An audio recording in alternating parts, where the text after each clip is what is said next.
14 വയസ്സ് മാത്രം പ്രായം. 14 വയസ്സ് എന്നൊക്കെ പറഞ്ഞു കഴിഞ്ഞാൽ 9ാം ക്ലാസ്സിലോ 10ാം ക്ലാസ്സിലോ ഒക്കെയാണ് മാക്സിമം എത്താൻ പറ്റുക. ആ ഒരു കുട്ടിയുടെ ഒരു മാനസിക വളർച്ച എന്ന് പറഞ്ഞാൽ എത്രത്തോളം ഉണ്ടാവും, എത്രത്തോളം മെച്യൂരിറ്റി ഉണ്ടാവും ഒരു വ്യക്തിക്ക് ആ പ്രായത്തിൽ എന്നുള്ളത് ആ പ്രായം കടന്നു വരുന്ന ആളുകൾക്ക് മനസ്സിലാവും. ഇപ്പോഴത്തെ കാലത്ത് കുറച്ചും കൂടി അഡ്വാൻറ്റേജ് ആണ്, ആളുകൾ കുറേ കാര്യങ്ങൾ മനസ്സിലാക്കപ്പെടുന്നുണ്ടെങ്കിൽ പോലും 14 വയസ്സായ ഒരു പെൺകുട്ടി എന്തൊക്കെ ചിന്തിക്കും, എത്ര പേര് ചിന്തിക്കും എന്നുള്ളത് നമ്മളൊക്കെ മനസ്സിലാക്കേണ്ടിയിരിക്കുന്നു.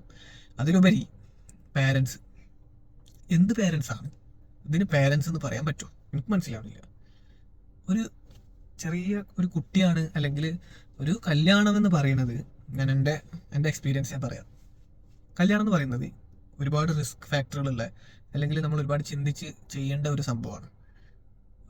ഞാൻ എൻ്റെ ഫ്രണ്ട്സിനൊക്കെ എൻ്റെ ഇത് കഴിഞ്ഞതിന് ശേഷം എൻഗേജ്മെൻറ്റും അത് കഴിഞ്ഞിട്ട് ഒരു ബ്രേക്ക് അത് കഴിഞ്ഞതിന് ശേഷം പിന്നെ നമ്മൾ നിൽക്കാതെ കഴിഞ്ഞ് അങ്ങനെയൊക്കെയുള്ള ആ ഒരു കാലഘട്ടത്തിൽ ഞാൻ ലേൺ ചെയ്ത ഒരുപാട് സംഭവങ്ങളുണ്ട്. അപ്പോൾ ഞാൻ എൻ്റെ ഫ്രണ്ട്സിനൊക്കെ എപ്പോഴും അഡ്വൈസ് കൊടുക്കാന്ന് വെച്ച് കഴിഞ്ഞാൽ, നമുക്ക് ഫീൽ ചെയ്യണം, നമുക്കൊരു പെണ്ണിനെ നോക്കാൻ പറ്റും, കുഴപ്പമില്ല, കല്യാണം കഴിക്കാം. അത് ഏത് ഏജിലും ആവാം. ചിലപ്പോൾ നിങ്ങൾക്ക് 24-ലാവും തോന്നുക, ചിലപ്പോൾ നിങ്ങൾക്ക് 28-ലാവും തോന്നുക, അല്ലെങ്കിൽ 30-ലാവും തോന്നുക. നമ്മൾ ഫിനാൻഷ്യൽ കപ്പാസിറ്റി, നമ്മളെ ബാക്ക്ഗ്രൗണ്ട്, നമ്മുടെ ജോലി, നമ്മളെ വിനോദങ്ങൾ എന്തൊക്കെയാണ്, ഇതിനിടക്കൊക്കെ നമുക്ക് നമ്മളുടെ റെസ്പോൺസിബിലിറ്റിയാണ് ഏറ്റവും വലിയ സംഭവം. റെസ്പോൺസിബിലിറ്റി ഭയങ്കരമായിട്ട് ഇൻക്രീസ് ആവുകയാണ്. ഇതുവരെ നമ്മൾ ഒരു തടിയിൽ നിന്നുണ്ടെങ്കിൽ നമ്മളെ ഡിപ്പെൻഡിങ് ആയിട്ടുള്ള ആളുകൾ കൂടുകയാണ്. അപ്പോൾ നമ്മൾ അത്രയും ഫോഴ്സ്ഫുള്ളി ആയിരിക്കും പല കാര്യങ്ങളും നമ്മൾ വിറ്റ്നസ് ചെയ്യപ്പെടുകയാണ്. നമ്മൾ ഭക്ഷണം കഴിക്കണതും ഉറങ്ങണതും ഡെയിലി നമ്മളെ കാര്യങ്ങളൊക്കെ മറ്റൊരാൾ നമ്മളെ വിറ്റ്നസ് ചെയ്യപ്പെടുകയാണ്. അപ്പോൾ പല കാര്യങ്ങളിലും അഭിപ്രായ വ്യത്യാസങ്ങളും പല രീതിയിലും നമ്മൾക്ക് നന്മ അഭിനയിച്ചുകൊണ്ടിരിക്കുന്ന അല്ലെങ്കിൽ അനുഭവിച്ചുകൊണ്ടിരിക്കുന്ന പല സംഭവങ്ങളിലും ഫ്രീഡങ്ങളിലൊക്കെ നമുക്ക് ലിമിറ്റേഷൻസ് വരും. ഇതൊക്കെ അംഗീകരിക്കാൻ പറ്റുന്ന ഒരു കണ്ടീഷനും ഞാൻ ഒരാളും കൂടി നോക്കാൻ ആപ്റ്റാണെന്ന് മനസ്സിൽ തോന്നുന്ന ഒരു സമയത്ത് മാത്രമേ ഏതൊരാളും കല്യാണത്തിന് തയ്യാറാവാൻ പാടുള്ളൂ. എസ്പെഷ്യലി പെൺകുട്ടികളോട് പറയാനുള്ളത്, ഒരു തലക്ക് വെളിവില്ലാത്ത പാരൻസ് ഉള്ള ഒരുപാട് ആളുകൾ പാരൻസ് ആയിട്ട് ഇവിടെ ഉണ്ട് നമ്മുടെ നാട്ടിൽ. അതിൻ്റെ എക്സാമ്പിളാണ് ഇപ്പോൾ ഈ കണ്ടത്. നിങ്ങൾ നിങ്ങളെ കരിയറിൽ എപ്പോഴും ഫോക്കസ് ചെയ്യാം. നല്ല ജോലി, നിങ്ങൾക്ക് കരിയർ ബിൽഡ് ചെയ്യാൻ, നിങ്ങളുടെ സ്കില്ലുകൾ വർദ്ധിപ്പിക്കാൻ വേണ്ടിയിട്ട് നിങ്ങൾക്ക് എന്തൊക്കെ പഠിക്കാൻ പറ്റും, നിങ്ങളുടെ പേഴ്സണൽ ഡെവലപ്മെൻറ്റ്സ് എന്തൊക്കെയാണ്, ഇപ്പോഴത്തെ മാർക്കറ്റിൻ്റെ സാധ്യതകൾ എന്തൊക്കെയാണ്, ഇതൊക്കെ പഠിച്ച് ഒരു ഏജ് എന്താ പറയുക 80-ഓ 20-ഓ 24-ഓ ഇതിലൊക്കെ ആയിരിക്കും നിങ്ങളുടെ കപ്പാസിറ്റി മനസ്സിലാവുക. പല സ്ഥലങ്ങളിലും പോയി പഠിക്കുന്നു, പല ജോലികളും ചെയ്യുന്നു. ഒരു നാട്ടിൽ നിന്നിട്ട് ഒരു നാട്ടിലേക്ക് നോക്കിയിട്ട് കാണുന്ന പോലെ ആവില്ല ആ ജോലി അല്ലെങ്കിൽ അതിൻ്റെ സ്വഭാവമൊക്കെ. ഇതൊക്കെ കണ്ട് മനസ്സിലാക്കിയിട്ട് നമ്മൾ പേഴ്സണലി ഡെവലപ്ഡ് ആണ്, നമുക്ക് കല്യാണം കഴിക്കാം, കുഴപ്പമില്ല എന്നുള്ള സമയം വരുമ്പോൾ നിങ്ങൾ പാരൻസിനോട് സംസാരിച്ചിട്ട് കല്യാണം കഴിച്ചോളി. അല്ലാത്ത പക്ഷം പലർക്കും പല ബുദ്ധിമുട്ടുകളും സംഭവിക്കും. അത് മാത്രമല്ല, നിങ്ങൾ എത്ര പഠിച്ചിട്ടും എത്ര വലിയ ജോലി ഉണ്ടായിട്ടും എത്ര വലിയ പൈസ ഉണ്ടായിട്ടും നിങ്ങൾക്ക് കിട്ടുന്ന ഒരു പാർട്ട്ണർ റൈറ്റ് പാർട്ട്ണർ അല്ല എന്നുണ്ടെങ്കിൽ അത് നിങ്ങളുടെ ഭാവിനെ വല്ലാതെ അത് ചൂഷണം ചെയ്യപ്പെടും. നമുക്ക് എല്ലാ കാര്യത്തിനും ലിമിറ്റേഷൻസ് ആയിരിക്കും. അപ്പോൾ നമ്മൾ രണ്ടു ഭാഗം ചിന്തിക്കണം. നിങ്ങൾ എപ്പോഴും അവരുടെ ലാബിലിറ്റി ഒക്കെ ചെക്ക് ചെയ്യണം, നമുക്ക് നോക്കാനുള്ള കപ്പാസിറ്റി ഉണ്ടോ നോക്കണം. എന്നിട്ട് നമ്മൾ ജീവിതത്തിലേക്ക് ഒരാൾ വിളിക്കണം, നമ്മൾ വിശ്വസിച്ചിട്ട് ഒരാൾ വരികയാണ്, അപ്പോൾ അതിൻ്റെ റെസ്പോൺസിബിലിറ്റി നമ്മൾ എപ്പോഴും കീപ്പ് ചെയ്യണം. അപ്പം പിള്ളേർ ചിന്തിക്കേണ്ടത് ഒരാൾ മാത്രം ഡിപ്പെൻഡ് ചെയ്ത് ജീവിക്കണം എന്ന് ഒരിക്കലും നമ്മൾ വിചാരിക്കരുത്.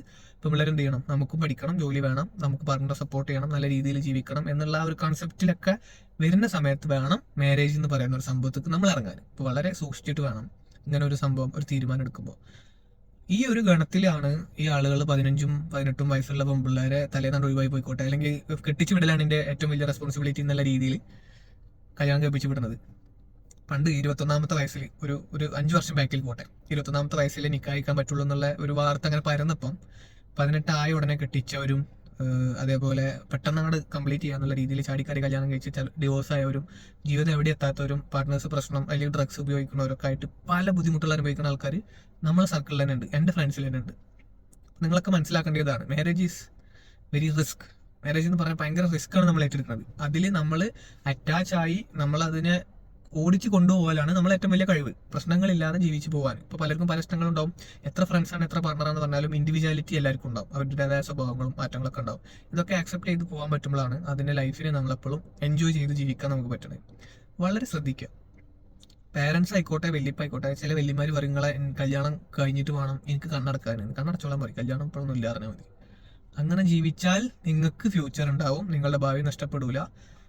നമ്മളുടെ സ്വന്തം കാര്യം, എൻ്റെ കാര്യം ഞാൻ തന്നെ നോക്കണം എന്ന് എനിക്ക് ചിന്ത വന്നത് മുതലാണ് ഞാൻ നല്ല രീതിയിൽ ജീവിക്കാൻ തുടങ്ങിയത്. അതുപോലെ നിങ്ങൾ ചിന്തിക്കുക, എന്നെ സപ്പോർട്ട് ചെയ്യാൻ ആരുമില്ല, എന്നെ ഹെൽപ്പ് ചെയ്യാൻ ആരുമില്ല, ഞാൻ ചെയ്താലേ എനിക്കുണ്ടാവും എന്നുള്ള ബോധം വരുന്ന കാലം വരെ നിങ്ങൾ പലരും പറഞ്ഞു കേൾക്കും. അത് കഴിഞ്ഞ് കഴിഞ്ഞാൽ ആ ബോധം വന്നു കഴിഞ്ഞാൽ നിങ്ങളെ ഇഷ്ടത്തിന് ജോലി ചെയ്യാനും നിങ്ങളെ കാര്യങ്ങൾ നോക്കി പോകാനും തുടങ്ങും. വളരെ സൂക്ഷിക്കുക. ഇത്തരത്തിലുള്ള ഇൻസിഡൻറ്റുകൾ ഇപ്പോഴും 2025 മലപ്പുറത്തും നടക്കുന്നു എന്ന് പറയുമ്പോൾ ഭയങ്കര ഷെയിംഫുൾ ആയിട്ടുള്ള കാര്യമാണ്. പ്രത്യേകിച്ച് ഇങ്ങനെ ഇത്രയും ഇങ്ങനെയും പ്രശ്നങ്ങളൊക്കെ ഉള്ള സമയത്ത് എല്ലാവരും ചിന്തിക്കുക. മക്കളെ പറ്റി മാതാപിതാക്കളും ചിന്തിക്കുക, മാതാപിതാക്കളെ പറ്റി മക്കളും ചിന്തിക്കുക. നിങ്ങൾ എപ്പോഴും എല്ലാവരുടെ ഫ്യൂച്ചറും നോക്കണം. അല്ലാതെ ഒറ്റടിക്ക് അതങ്ങോട്ട് ഒഴിവായി പോയിക്കോട്ടെ എന്നുള്ള രീതിയിൽ എന്തെങ്കിലും ആയിക്കഴിഞ്ഞ് കഴിഞ്ഞാൽ തൂങ്ങി മരണങ്ങളും പകുതിക്ക് വരലും ഒക്കെ സംഭവിക്കും. എല്ലാവരും മനസ്സിലാക്കിയിട്ട് കല്യാണത്തിനെ കുറിച്ച് പ്രവർത്തിക്കുക.